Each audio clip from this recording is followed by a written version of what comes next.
Seigneur, merci, encore ce matin nous sommes là. Cissesse, vous avez bien dormi? Moi aussi j'ai bien dormi. Jérémie 7, le verset 4. Ne vous livrez pas à des espérances trompeuses. C'est la première partie.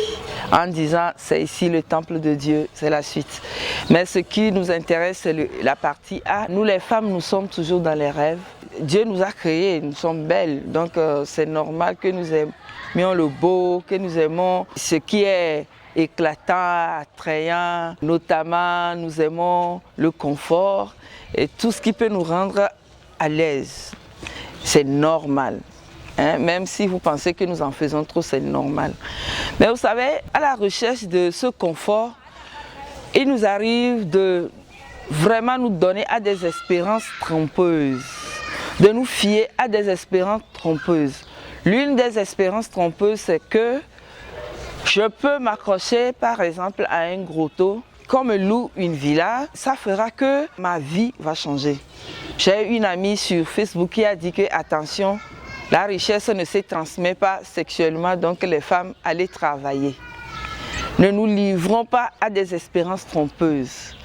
Ce n'est pas parce que peut-être mon mari, cet homme-là que j'ai épousé a de l'argent, que moi aussi je suis devenue implicitement ou bien en même temps riche. Non, ce n'est pas le cas. On a vu des femmes par exemple épouser des millionnaires, des milliardaires et peut-être juste à un incident, divorce ou la mort, je ne sais pas, se sont retrouvés très en bas de l'échelle.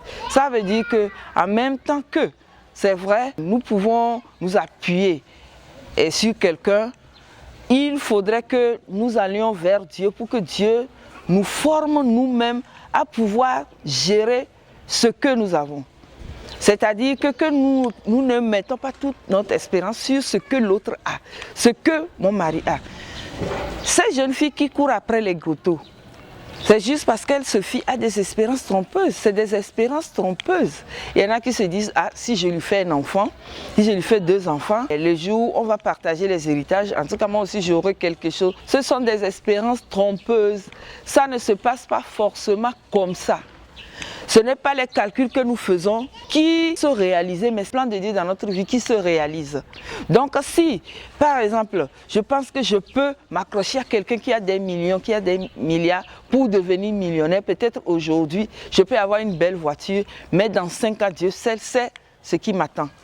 Donc le mieux, c'est de s'attendre à Dieu.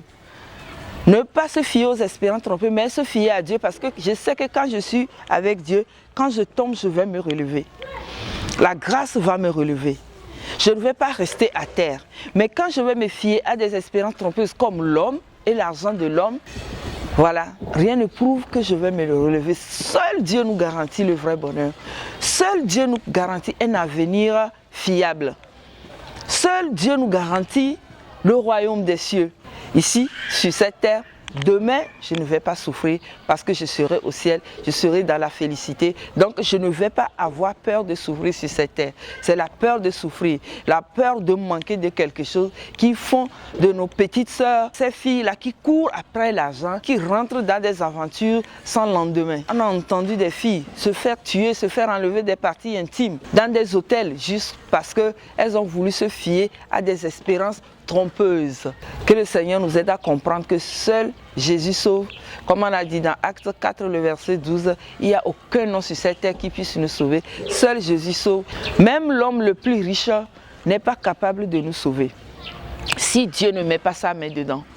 Donc que le Seigneur nous aide à comprendre que nous avons besoin plutôt de nous accrocher à Dieu, de nous accrocher à lui, au lieu de penser que je peux aller chez un riche, je peux aller épouser un riche pour devenir riche. Non, ce n'est pas automatique. Et puis en allant vers ces espérances trompeuses, vous faites du mal à d'autres femmes qui sont déjà dans leur foyer.